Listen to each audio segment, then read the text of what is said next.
a été comme ça, mais en tout cas, bravo, c'est tout à fait intéressant. Et je pensais, moi qui suis directeur régional de la Banque des Territoires pour le Grand Est, je pensais aux travaux que nous menons actuellement sur Fessenheim, sur le projet de territoire qui naît du démantèlement à venir de la centrale de Fessenheim, qui réjouit nos partenaires allemands,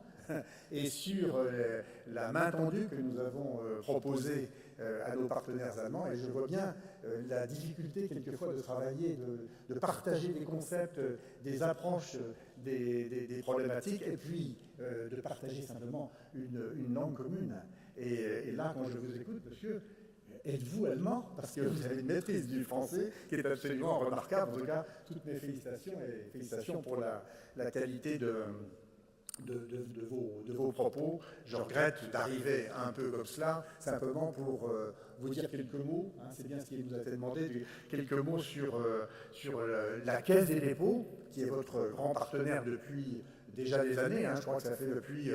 le tournant du siècle, hein, que nous sommes partenaires de l'Association nationale des pôles et des pays. Et puis, nous avons un partenariat fort, amical. Vous êtes toujours le bienvenu, cher Raymond, à la Caisse des dépôts. Et donc, c'est un plaisir de venir vous rencontrer et venir vous dire quelques mots sur l'évolution de la Caisse des dépôts, du groupe Caisse des dépôts, et puis la création de cette banque. Ça, c'est une drôle de rupture, mais ça rentre un peu dans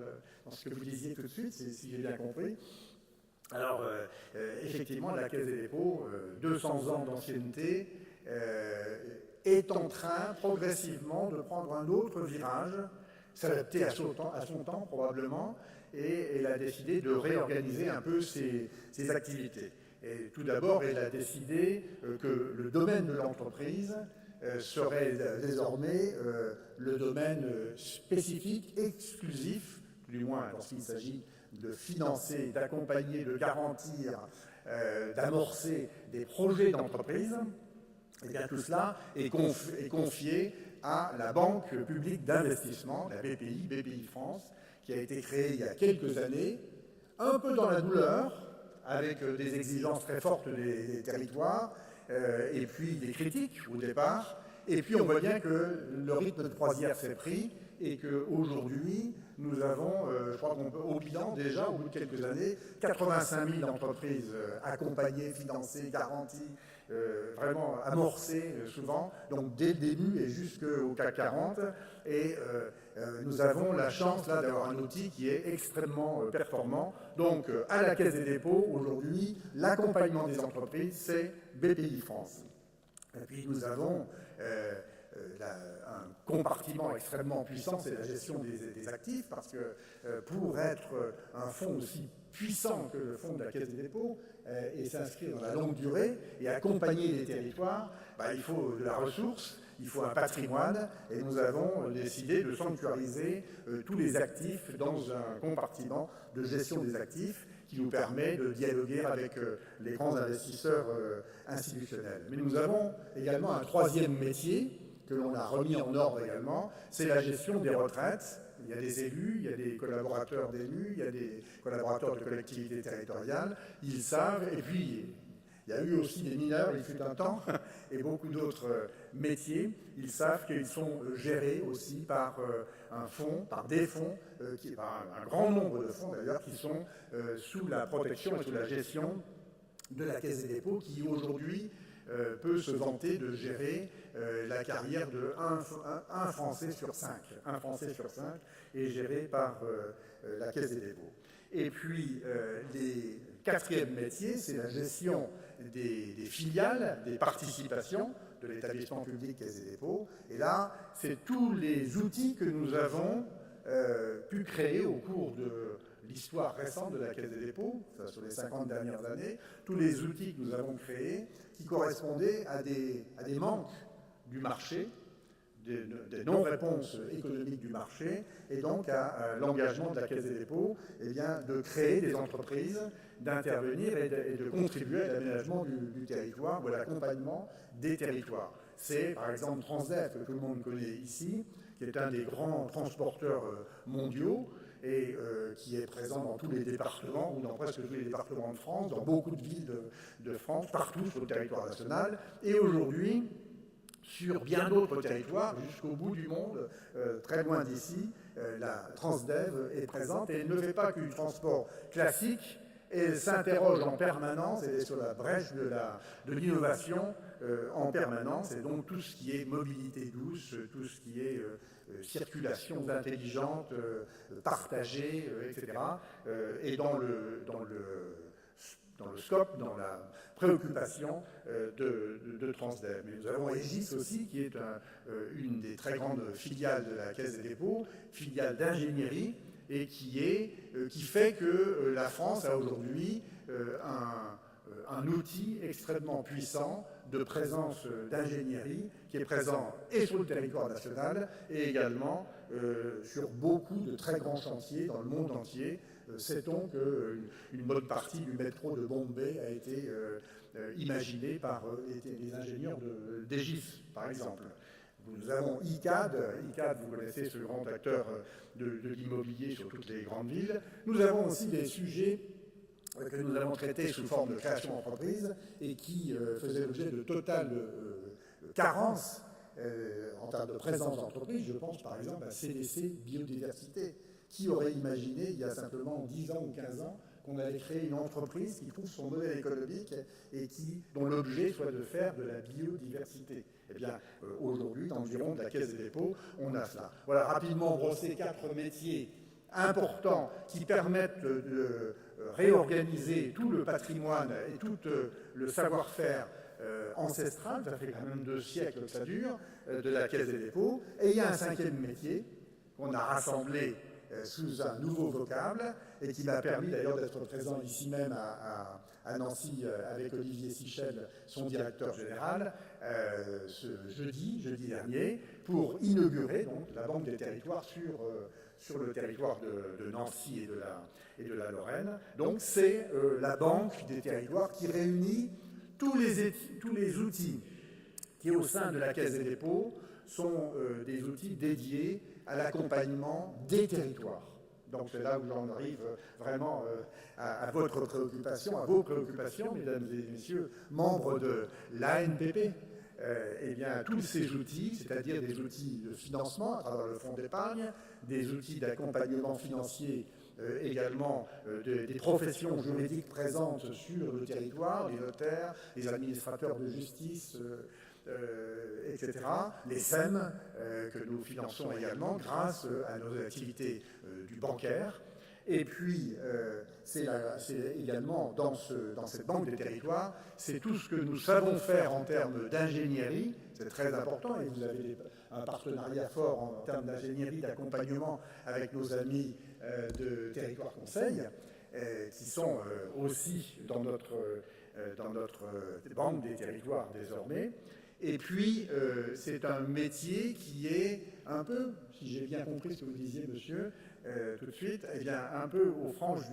du public et du privé, qui font un peu la singularité française, et que là, nous avons sanctuarisé dans cette banque des territoires, c'est cette capacité à faire de l'investissement avisé, et ce n'est pas un terme pour rien, avisé, on est sous le contrôle du Parlement, donc on ne fait pas n'importe quoi avec des fonds qui finalement sont des fonds publics, donc de l'investissement d'intérêt général, de l'investissement avisé, pour permettre à nos territoires de vivre les mutations qu'ils ont à vivre. Donc ce n'est pas toujours simple, on est compliqué, on est ancien, on est bardé de juristes, de contrôle des risques, etc. Donc c'est chaque fois une bagarre, il faut chaque fois remonter la pente, c'est chaque fois compliqué, mais aujourd'hui, la Banque des territoires, elle centralise tous ces outils et les directeurs régionaux que nous sommes, les 13 directeurs régionaux, eh bien, se voient dotés de plus d'autorité en termes de capacité de décision, et par conséquent de responsabilité également, la responsabilité qui va avec, que jamais auparavant. C'est-à-dire que nous avons déconcentré, décentralisé la décision, bien des décisions qui se prenaient auparavant au niveau national, au niveau parisien,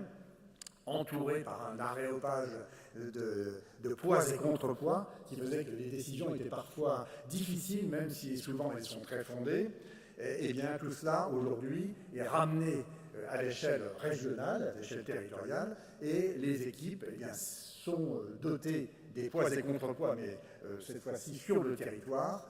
et prennent les décisions, c'est-à-dire que le directeur régional prend ses décisions et en paye les conséquences quelquefois si les décisions sont maladroites, bien sûr. Voilà, très rapidement dit, donc cette banque des territoires, vraiment on a souhaité, et c'est un peu peut-être l'air du temps, peut-être, hein, cette conscience aiguë que tout le monde a, avec une vraie difficulté à passer à l'acte, tout le monde a des distorsions entre les territoires, du risque permanent de fracture territoriale. On se gargarise avec ces mots. Là, concrètement, on a un outil qui s'appelle la Banque des territoires, qui est puissamment doté, comme je viens de le décrire très rapidement, et dont l'objectif est de venir pour corriger sur le terrain, auprès des porteurs de projets, collectivités territoriales, acteurs économiques, à travers des modèles soit de financement, sur fonds d'épargne, sur fonds du bancaire, soit d'investissement sur nos fonds propres, et donc pour permettre à des projets de voir le jour, qui peuvent être des projets de mobilité douce, par exemple, des projets de connexion d'une manière générale, et donc assurer la connexion entre les territoires, c'est quand même absolument essentiel, qui peuvent être également des projets de développement durable, et c'est permettre des investissements autour de la production d'énergie renouvelable qui ne se ferait pas si la Caisse des dépôts et sa banque des territoires n'étaient pas présents dans le tour de table. C'est ça l'objectif premier, bien sûr, c'est de permettre de faire levier. Donc l'idée, c'est que cette Caisse des dépôts et sa banque des territoires eh bien, focalisent, rassemblent ces outils et font un marketing, mais au-delà du marketing, donnent des outils d'intervention faciles à comprendre par nos partenaires et des outils d'intervention qui vous permettent, vous, dans vos préoccupations de porteurs de projets territoriaux, eh bien, de répondre à des problématiques de connexion de vos territoires. Vous parliez, monsieur, de la dimension Wi-Fi en Allemagne. Eh bien, nous sommes très fiers, et en particulier ici dans le Grand Est, nous sommes très fiers d'avoir été très fortement à la manœuvre auprès des autorités du Conseil régional d'Alsace d'abord, du Conseil régional du Grand Est ensuite, pour bâtir un projet de développement du très haut débit sur toute la région Grand Est. D'abord toute la région Alsace et ensuite toute la région Grand Est. Un projet à 1,4 milliard qui va faire que dans les toutes prochaines années, l'ensemble du territoire de tous les villages, des 4500 ou 5000 villages de communes du Grand Est seront toutes connectées. Même un écart de village sur les crêtes des Vosges sera connecté. C'est l'engagement qui est pris par les porteurs politiques du projet, c'est-à-dire la région, et c'est l'engagement qui est pris par ceux qui ont assuré l'ingénierie ou assuré le financement et l'investissement, une bonne partie du financement, de l'investissement, c'est de couvrir dans les 5 ans qui viennent l'ensemble du territoire du Grand Est. Aujourd'hui, le territoire alsacien est ce qui est plus avancé parce que ça a commencé 2 ans plus tôt, mais ça y est, tout a embrayé sur le reste du territoire du Grand Est, et à l'exception de la Moselle qui avait joué sa propre partition bien à l'avance, eh bien, tous les autres territoires sont en train d'avancer à l'unisson, et on aura contribué, et grâce à une intervention forte en ingénierie, c'est difficile à monter un projet comme ça, hein, en ingénierie, 20% en investissement dans le projet alsacien, 30% dans le projet du Grand Est. 30%, c'est la Caisse des dépôts. Et si je regarde bien, via d'autres véhicules, c'est plus encore que 30%, c'est vous dire. Donc, c'est simplement un exemple pour vous dire que la Banque des territoires est là pour aider à la connexion des territoires. Je pourrais donner beaucoup d'autres exemples, ne serait-ce que l'autopartage, par exemple. On a pris une participation dans une entreprise privée qui s'appelle Cities, de manière à permettre l'autopartage sur nos territoires. Plus attractif également, l'attractivité des territoires, la connexion des territoires, l'attractivité des territoires. Un seul exemple, depuis maintenant 2 ans, 3 ans même, nous sommes très fortement engagés aux côtés des territoires sur leurs projets touristiques et leurs projets de loisirs, etc. Je pourrais donner beaucoup d'exemples, mais je peux donner quelques exemples. Un exemple d'hôtellerie, par exemple, eh bien, à côté de Châlons-en-Champagne, à 7 km de Châlons-en-Champagne, dans un petit village qui doit faire à peine 150 habitants, il y a une belle basilique, la basilique de l'Épine, Notre-Dame de l'Épine, et un très bel hôtel-restaurant, très beau hôtel-restaurant, qui malheureusement a été fermé depuis 4 ou 5 ans, fin de carrière d'une famille, difficile de trouver dans un territoire un peu déflaté, difficile de trouver des repreneurs au prix qu'une carrière, qu'une vie consacrée à cela pouvait effectivement valoir. Eh bien, la Caisse des dépôts et sa Banque des territoires se sont investis avec mes équipes de Châlons et nous avons permis de faire un tour de table, de faire venir des particuliers, des privés, des financeurs privés, des banquiers qui sont revenus autour de la table parce que la Banque des territoires était là, et nous avons trouvé surtout des exploitants, parce que ce n'est pas notre métier d'aller faire la cuisine et d'aller faire l'hôtellerie, et tout est redémarré depuis maintenant le mois de juillet dernier, et ça marche. Ça marche. Donc, territoire connecté, ça c'est notre mission, vous aider à connecter les territoires et à lutter, ce faisant, contre la fracture territoriale, territoire plus attractif, territoire plus durable. Et la durabilité, c'est bien sûr basculer dans l'après-production d'énergie fossile, bien sûr, et donc c'est tout ce qui peut contribuer à une économie la plus décarbonée possible. Et ici, encore une fois avec Fessenheim d'ailleurs, on est à l'unisson avec la région Grand Est pour tout faire pour que le Grand Est soit intégralement un territoire décarboné à l'horizon 2050. Et ce n'est pas un vain mot, ce n'est pas un jalon mis loin devant pour filer la responsabilité à de lointains successeurs. Ça commence maintenant. Et ça commence maintenant, par exemple, autour du territoire de Fessenheim, avec uniquement des projets touchant à l'énergie, à l'écologie, à la transition écologique, qui sont vraiment totalement parfaits au plan de la décarbonation. Je pourrais donner beaucoup d'autres exemples, mais je ne les donne pas maintenant. Et puis, territoire plus inclusif, c'est notre souci permanent, c'est notre ADN même, de faire en sorte qu'on puisse émixer et rapprocher les territoires, émixer les publics et refaire. Vous avez dit qu'André Rossignol était là, je suis persuadé qu'il a parlé de la République des territoires, et bien contribuer à la République des territoires, et cette idée républicaine, cette utopie républicaine qui nous fait nous lever chaque matin depuis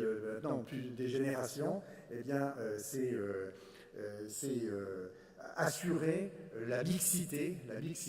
des publics partout, là où nous avons des compétences. Je pense par exemple au logement social, je pense à l'urbanisme, à l'implantation de logements sociaux dans des quartiers qui ne sont pas des quartiers ghettos, ou je pense désormais à de nouvelles formes de construction, comme ce que nous venons de faire récemment à Strasbourg, ce très bel immeuble Elitis, qui est à énergie positive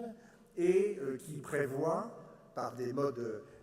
d'attribution, eh bien, la présence de publics d'origine différente et d'âge différents, donc de la mixité également intergénérationnelle.